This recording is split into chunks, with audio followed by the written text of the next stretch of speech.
Hello दोस्तों। जो छात्र यूपी से बीएससी नर्सिंग करना चाहते हैं उसके बारे में मैं आपको बताना चाहूँगा। इसके लिए अटल बिहारी वाजपेयी मेडिकल यूनिवर्सिटी सी नेट का एक एग्ज़ाम कराती है। उसके द्वारा ही आपका यूपी के अंदर जितने भी बीएससी नर्सिंग कॉलेज हैं उनमें प्रवेश आपको मिलेगा।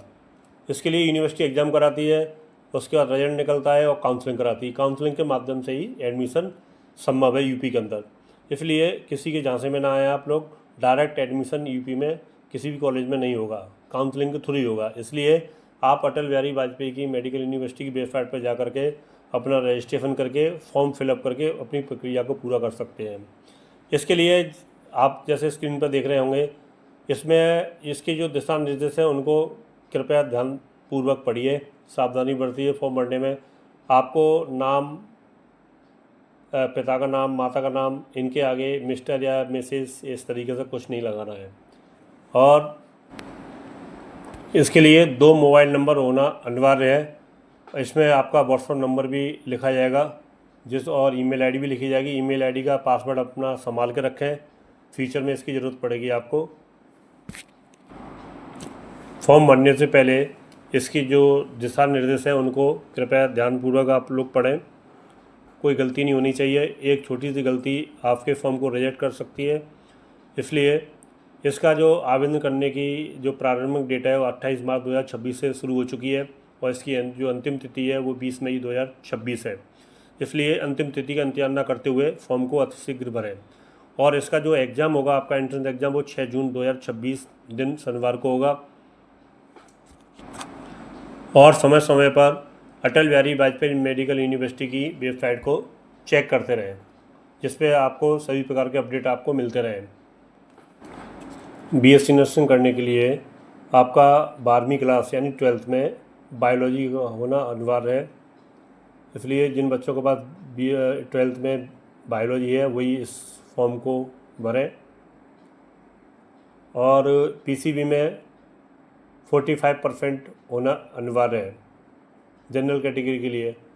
बाकी अनुसूचित जात, अनुसूचित जनजात, अन्य पिछड़ा वर्ग के लिए पीसीबी में 40% मार्क्स चाहिए। जितना जल्दी आप फॉर्म फिलअप करेंगे तो आपको अपने नज़दीकी सेंटर मिल सकता है। इसलिए देरी ना करते हुए फॉर्म को अतिशीघ्र भरें। और इसमें 12th क्लास में पीसीबी में 45% अंक होना अनिवार्य है। और जनरल कैटेगरी के लिए अनुसूचित जात, अनुसूचित जनजाति, अन्य पिछड़ा वर्ग के लिए पीसीबी में 40% मार्क्स होना जरूरी है। तथा तैयारी आप सिलेबस के आधार पर करें। किस टाइप से क्वेश्चन आते हैं, किस किस सब्जेक्ट्स के आएंगे, उस हिसाब से आप तैयारी करें, तभी आप इस एग्ज़ाम को क्वालिफाई कर सकते हैं। वीडियो अच्छी लगे तो इसको सब्सक्राइब करना और लाइक करना। आगे फ्यूचर में मैं आपको जीएनएम की जो प्रवेश प्रक्रिया है उसके बारे में भी आपको वीडियो एक भेजूँगा। इसलिए चैनल को सब्सक्राइब करें, जिससे सभी अपडेट आपको मिलते रहें। और छात्रवृत्ति से संबंधित वीडियो भी भेजूँगा मैं आपको। और आपका यूपी गवर्नमेंट की तरफ से जो टैबलेट दिए जाएंगे उसके बारे में भी वीडियो भेजूँगा। इसलिए चैनल को सब्सक्राइब करें। बीएससी नर्सिंग जो एंट्रेंस एग्ज़ाम होगा उसमें टोटल जो प्रश्नों की संख्या 120 होगी और प्रत्येक सही उत्तर पर 1 अंक प्रदान किया जाएगा। गलत उत्तर करने पर आपका कोई भी अंक काटा नहीं जाएगा, अर्थात नेगेटिव मार्किंग आपकी नहीं है।